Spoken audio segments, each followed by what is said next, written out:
Hello, Klaus here, and welcome back to yet another video here at the channel. In today's video, we are going to have a look at a new seamless transition pack from Team GR44. If you're interested in knowing more about the pack, have a look down in the description below. If you are new to this channel and want to learn Davinci Resolve filmmaking tips and tricks and want to have a look at some pretty cool gear, I would recommend you to subscribe. Also, if you want to support the channel even more, you can push the join button and become a member of this YouTube channel. Also, please join our Facebook group. I just want to create a great community there. Anyway, let's jump in and have a look at this new seamless transition pack. Okay, so first off, let's start to install this thing. And of course, here we have the 3 different frames per second, 25, 30, and 60. I do wish you had more options like 24 and whatnot, but that's just the way it is. So I'm going to choose the 25 frames a second here, and I'll go over to my project management window here, and I'm going to right click, and I can just restore project archives. So I'm going to choose that, and this will open up my folders, and I'll go to the desktop because I know I have the effects right here, and then I'll go into the 25 frames a second. I'm just going to open that up, and then Resolve will do its thing. So with the project now open, I'm going to go into the project. So now I need to go up to the edit, and I need to make sure that decompose compound clips on edit is enabled. So I need to copy the root folder here and copy this. So I'm just going to copy this, and then I'll go to this icon here, click here, and I want to go into this project here. So I'm going to make sure if I right click to have dynamic project switching enabled. So I'm just going to go in here to this project, or you can start a new one. It doesn't really matter. All I need to do now is to copy in the folder. I'm just going to do that by copy V.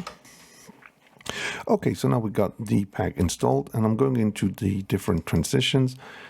And if you have this issue here where it is not going to let you drop down your transition, there's a simple explanation for that problem actually. So in this case, my Davinci Resolve is set up to do 24 frames a second as default, and the effects will simply not work if you're working in other frame rates than the one it's supposed to be in. So what you can do is simply do another timeline. I'm going to create another timeline, and I'm going to click this off here, and I'm going to change the format here to 25 frames a second, and I'm just going to create a new one, and then I'm just going to paste my footage in here like I had before, and then I can go into the different things, and I can simply drag these on top of my clip. And the way this works is actually, so if I have a cut here, I actually want the transitions to be right here, and also that we have the sound files as well. So now we have something like this. So in this pack, there's more than 300 transitions. So obviously I'm not going to show you all of them, but I'm just going to show you a little edit here with some different shots and some different transitions. And then after that, I'll tell you what I think about the pack.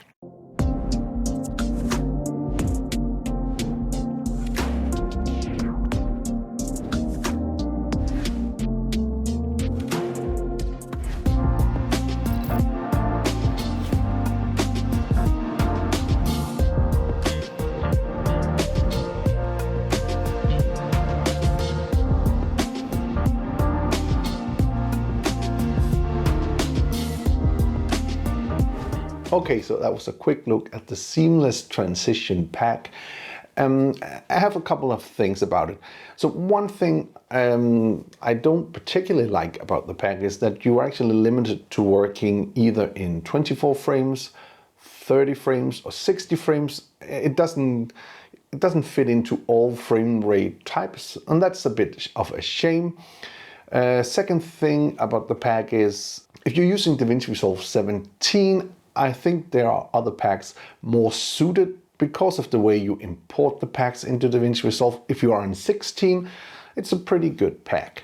So I think for the $24 you're paying for the pack, you are going to get a lot of transitions, a lot of variety, and I think if you are a beginner into Davinci Resolve, this is a great pack for you.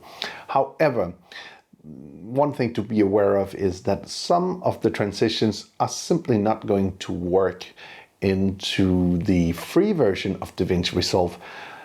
So again, this pack is again better suited if you are a Davinci Resolve Studio user, and I know there are a lot of them out there, so maybe it's for you to consider.